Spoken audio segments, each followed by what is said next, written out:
Hello everyone, स्वागत है किरण paramedical classes में। इस क्लास में मैं बिहार पैरामेडिकल एंट्रेंस को लेकर के सारी चीज़ें मैं बताता हूं। साइंस का पेपर जो प्रीवियस ईयर क्वेश्चन पूछे जा चुके हैं, प्रीवियस ईयर क्वेश्चन जो पूछे जाने वाले प्रश्न जो होते हैं, मैं उनको 1000 क्वेश्चन का टारगेट रखा हूँ कि जो 1000 क्वेश्चन जो प्रीवियस ईयर पिछले सालों में पूछे गए हैं वो लगभग मैं उसको बताने की कोशिश करता हूं और उससे सलूशन भी देने की कोशिश करता हूं। तो लास्ट तक वीडियो को बने रहिए। अगर चैनल पर नए हैं तो चैनल को जरूर सब्सक्राइब कर लीजिएगा और बेल आइकन को प्रेस कर लीजिएगा ताकि आप लोगों को डेली नोटिफिकेशन प्रीवियस ईयर का जो है आपको सामने आ सके।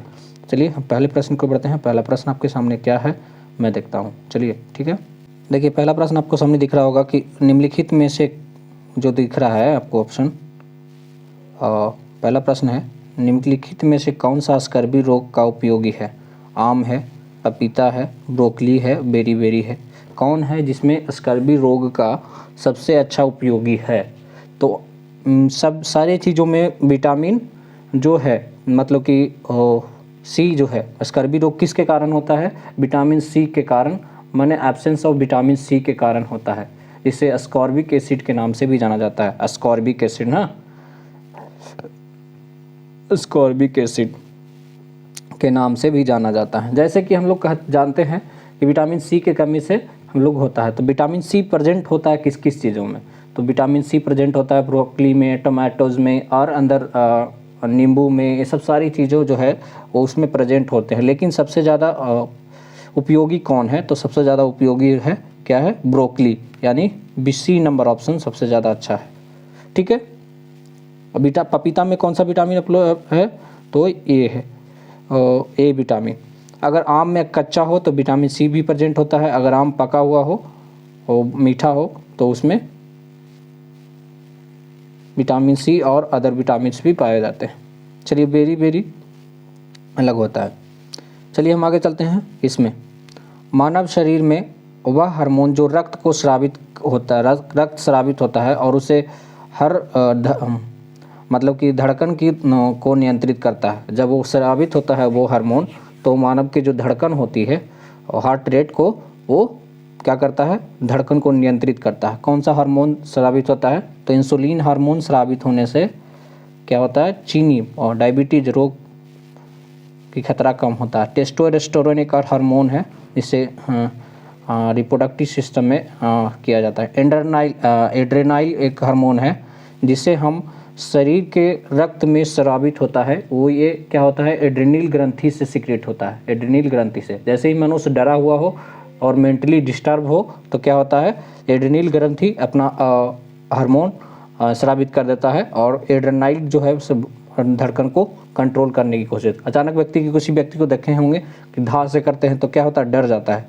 तो क्या होता है, मानव शरीर में एड्रेनल जो ग्रंथि है वो क्या करता है, एड्रेनाइल हार्मोन को स्रावित करता है ताकि धड़कन जो है उसका कंट्रोल में रहे और हार्ट रेट ज़्यादा बढ़े नहीं। तो सी नंबर ऑप्शन सही होंगे। चलिए अगला प्रश्न है, निम्नलिखित में से प्लेटलेट्स जो हैं कौन सा प्लेटलेट्स का प्रमुख कार्य है। ऑक्सीजन का परिवहन करना। ऑक्सीजन का परिवहन करता है प्लेटलेट्स, नहीं। ये हेमोग्लोबिन क्या करता है, ऑक्सीजन में परिवहन करता है। इम्यूनिटी का काम करता है, नहीं। ठीक, रक्त को थक्का जमने में काम करता है। क्या करता है, प्लेटलेट्स जो है सबसे जो मेजर काम इसका है, the major function of blood clotting. ये जो है मेजर फंक्शन है किसका, ब्लड क्लॉटिंग का। ये ब्लड क्लॉटिंग का, यानी सी नंबर ऑप्शन होंगे। इसके बारे में और कुछ जान लेते हैं। ब्लड वेसल्स वॉल को डैमेज होता है तो ब्लड क्लॉटिंग करके उस साइट को डैमेज कर जो होता है। मैं इसको डायग्राम से मैं समझा देता हूँ। अगर मान लिया जाए कि ये अगर ब्लड वेसल्स का ये नर्व्स है, मान लिया जाए ये है, तो मैं इसके सहारे से मैं कुछ बताना चाहता हूँ, ज़रूर देखिएगा। जब भी ब्लड वेसल्स होते हैं और उसका जो वेसल्स होता है उसका साइट जो होता है ये डैमेज कभी कभी होता है, तो क्या करता है, प्लेटलेट्स जो क्या होता है, जब ब्लड वेसल्स में अंदर रहता है तो क्या करता है, क्लॉटिंग करके ब्लड को जमा करके उसके जहाँ पे अगर डैमेज हो गया, यहाँ पर अगर मान लिया जाए डैमेज हो गया तो यहाँ पर इसकी क्लॉटिंग से उसको सुरक्षा देता है और उसे ठीक करने की कोशिश करता है। इस तरह का काम करता है। तो रक्त को थक्का जमने में सबसे ज़्यादा कार्य करता है। इस तरह से होते हैं। चलिए अगले प्रश्न की ओर बढ़ते हैं। अगला प्रश्न है, तली हुई खाद्य सामग्री को कैंसरकारी होता है क्योंकि वे उसमें समृद्ध होते हैं। क्या समृद्ध होते हैं, क्या प्रेजेंट होते हैं, इसके बारे में बताना। तो बसा प्रेजेंट होते हैं। बसा के कारण क्या हो सकता है कि आपको कैंसर भी हो सकता है। Nicotine, nicotine the main major part of cancer. Nicotine अगर किस चीज़ में प्रेजेंट हो तो उससे कैंसरकारी हो सकता है। खाना पकाने वाला तेल में अगर वो उससे भी कैंसर हो सकता है। मेनली सभी चीज़ें, हाइड्रोकार्बन से भी कार्बन हो सकता है, क्योंकि उसमें सबसे ज़्यादा क्या, इस क्वेश्चन का कहने का मतलब ये है कि सबसे ज़्यादा क्या प्रेजेंट होते हैं उसमें, ठीक है। तो सबसे ज़्यादा जो है तली हुई खाद्य सामग्री में क्या होता है, प्रेजेंट होता है बसा। अब बसा हमारे शरीर के लिए बहुत ही हानिकारक है, क्योंकि ये जो रिच फैट जो होते हैं, बिकॉज हमारे शरीर में एक बॉडी को, टिश्यू को डैमेज करने का काम करता है, और टिश्यू जब डैमेज होना शुरू हो जाता है तो कैंसर का रूप लेना शुरू कर देता है, ठीक है। इसी तरह से ये है। तो डीप फ्राइड फूड जो होते हैं मटेरियल एंड जो क्या करते हैं, कार्निक because they are rich in fats, इसमें पाए जाते हैं, ठीक है। तो ए नंबर ऑप्शन सही होंगे। चलिए हम अगले प्रश्न को बढ़ते हैं। निम्नलिखित में से कौन सा हार्मोन जो है, आपको यहाँ से दिख रहा होगा, निम्नलिखित में से कौन सा हार्मोन जो पाचक रस के रूप उत्पादन के लिए अग्नाशय को उत्तेजित करता है। मान लीजिए कि अगर पाचन नहीं हो रहा है तो क्या करेगा, पाचन जो अग्नाशय करती है उस तरह से उसको उत्तेजित करने का काम कौन करता है, बताता है कि तुम धक्का देता है कि तुम जाओ अपना सिक्रीट करो, क्या है। तो इस सिक्रीटिन एक चीज़ होता है, यहाँ पे है ट्रिप्सिन होता है, पेप्सिन होता है और सिक्रीटिन होता है, और ये सारे चीज़ वर्क करते हैं। ये तीनों चीज़ मैं कहता हूँ ये वर्क करते हैं पाचन में। और सबसे मेजर पार्ट क्या है कि पाचन करने के लिए क्या ज़रूरी होती है, तो सबसे पाचन करने के लिए होता है सी नंबर, सिक्रीटिन। सिक्रीटिन क्या है, पेनक्रियाज द्वारा स्रावित होता है। पेनक्रियाज जो एक इस तरह का एक जूस सिक्रीट करता है, जिसमें वो पाचन की शक्ति जो है उसमें मजबूत होती रहती है। जैसे कि अगर कहते हैं किसी, अगर ये लिक्विड होता है, सिक्रीटिन क्या होता है, लिक्विड जैसा होता है, जो एक लिक्विड जूस को ये पाचन एंजाइम को कंटेन करता है, मतलब एक जगह जमा करता है, और पेनक्रियाज जूस सिक्रीशन के बाद principally regulated by the hormones secreting and chlorocytes, इस तरह से होते रहते हैं। तो जस्ट लाइक अगर मैं कहूँ तो ये क्या है, सिक्रेटिन जो है पेनक्रियाज से ये सिक्रीट होते रहता है, जैसे कि ये पाचन में मदद करता है, यानी C number option right answer है। टमाटर की कोशिका का निर्जीव भाग इसका होता है, क्या होता है, टमाटर की कोशिका इसका निर्जीव भाग होता है कोशिका भित्ति, कोशिका झिल्ली, न्यूक्लियस और क्लोरोप्लास्ट। इसमें क्या प्रेजेंट होते हैं बताना है। तो टमाटर की कोशिका का निर्जीव भाग जो होता है इसका क्या होता है, तो इसका निर्जीव भाग होता है कोशिका भित्ति। डेट लाइक मैं कह रहा हूँ कि मेनली अगर कोई पार्ट मान लिया जाए, ये टमाटर है, टमाटर कैसा होता है, लाल होता है। मैं इसको ग्रीन से सूचित करूँगा क्योंकि इसके ऊपर ज़्यादा थोड़ा अच्छा लगे देखने में। तो देखिए, जब भी मैं बता रहा हूँ कि यहाँ पे अगर ये जो है लेयर आपको देखे होंगे तो इस तरह से एक जगह एक और पाया जाता है ना, इस तरह से। तो सभी जगह पे आपको देखिएगा ऊपर पतला सा लेयर होता है और उसके नीचे एक मोटा सा लेयर होता है, वो क्या होता है, कोशिका भित्ति होती है। तो उसका निर्जीव भाग, उसमें नॉन लिविंग थिंग्स होते हैं जिसमें प्रेजेंट होते हैं कि वो सारी चीज़ें, टोमेटो को उसको खाने से कोई दिक्कत नहीं है ना कोई पार्ट में। अगर उसका अंदर का मटेरियल अगर खाते हैं, जैसे टोमेटोज का हो गया कि इसका अंदर का मटेरियल, जैसे उसका बीज हो गया, बीज का अलग फ़ायदेमंद है, या उसका जो रस का अलग फ़ायदेमंद है, इस तरह से बहुत सारी ऐसी चीज़ें हैं या अंदर टमाटर के अंदर उसके अलग अलग प्रेजेंट होते हैं चीज़ें। तो कोशिका भित्ति एक ऐसी चीज़ है जिसमें उसको खाने से कोई प्रॉब्लम हो नहीं सकता। तो टमाटर की कोशिका विभाग निर्जीव इसका होता है, तो कोशिका भित्ति इसका क्या होता है, निर्जीव होता है, यानी ए नंबर ऑप्शन राइट आंसर है।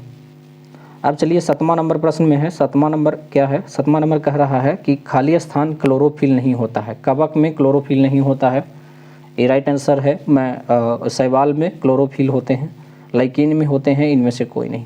तो राइट आंसर ये है कि आपको कवक में, फंगी में क्लोरोफिल प्रेजेंट नहीं होते। क्यों, chlorophyll absence in the fungi. Chlorophyll क्या होता है, एब्सेंस होता है किसमें, फंगी में एब्सेंस होता है। कवक को हम लोग क्या कहते हैं, फंगी, है ना, फंगी। इस तरह से chlorophyll is the green plants में और पिगमेंट्स में इसमें प्रेजेंट होते हैं। ये रिस्पॉन्सिबल होता है किस चीज़ के लिए, responsible to trap sunlight and during the photosynthesis के लिए सबसे ज़्यादा जरूरी होते हैं। प्रकाश संश्लेषण की क्रिया के लिए ये जो है क्लोरोफिल प्रेजेंट होते हैं। अगर क्लोरोफिल नहीं बन रहा है तो किसी चीज़ में, किसी प्लांट्स में फोटोसिंथेसिस नहीं होगा और ये अपना भोजन नहीं बना पाएगा और ये दूसरे पे निर्भर हो जाएगा। चलिए अगले प्रश्न में है, अगला प्रश्न है निम्न में से किस, तो कब आंसर हुआ था उसमें, निम्न में से किस विटामिन की कमी से रक्तचाप है ना, तो इस तरह से बोलते हैं,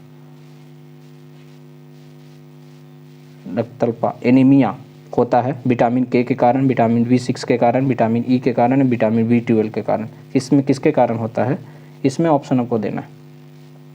तो विटामिन जो है, सारे विटामिन जो है ये बहुत ही फायदेमंद विटामिन है, लेकिन इसमें से मैं एक प्रेजेंट करूँ B12 की एक खास बातें हैं कि B12 जो है, और ये जो है आपको एक बीमारी से बताता है जिसका नाम है एनीमिया। प्रीसियस एनीमिया जो होते हैं, घातक एनीमिया जो हो जाते हैं, जो विटामिन सी के कारण होता है, तो B12 काम करता है इसमें, है ना। विटामिन B12 सबसे ज़्यादा काम करते हैं कीटोएटोमेटिक कंडीशन में, जो इफेक्ट करता है किस चीज़ को, हमारे और कौन से ऑर्गन को इफेक्ट करता है, तो ये हमारे स्टोमक को इफेक्ट करता है। ऑटोमेटिक आपको इम्यूनी सिस्टम और सारी चीज़ें स्टोमक को अगर इफेक्ट करना शुरू कर देगा तो धीरे धीरे आपका इम्यूनी सिस्टम भी डाउन होते जाता है ना। तो इस तरह से सांस रुकती जाती है। तो ये है B12 यानी डी नंबर ऑप्शन सही होंगे, है ना, इस तरह से। चलिए मैं हर एक वीडियो में बताता हूँ कि यहाँ पे आपको 9 नंबर क्वेश्चन आपको जल्दी से सोल्व करना होता है। तंबाकू का स्वास्थ्य के लिए हानिकारक होता है क्योंकि इसमें पाए जाते हैं कार्बन मोनोऑक्साइड, निकोटीन पाया जाता है, मेथालीन पाया जाता है, और इनमें से कोई नहीं।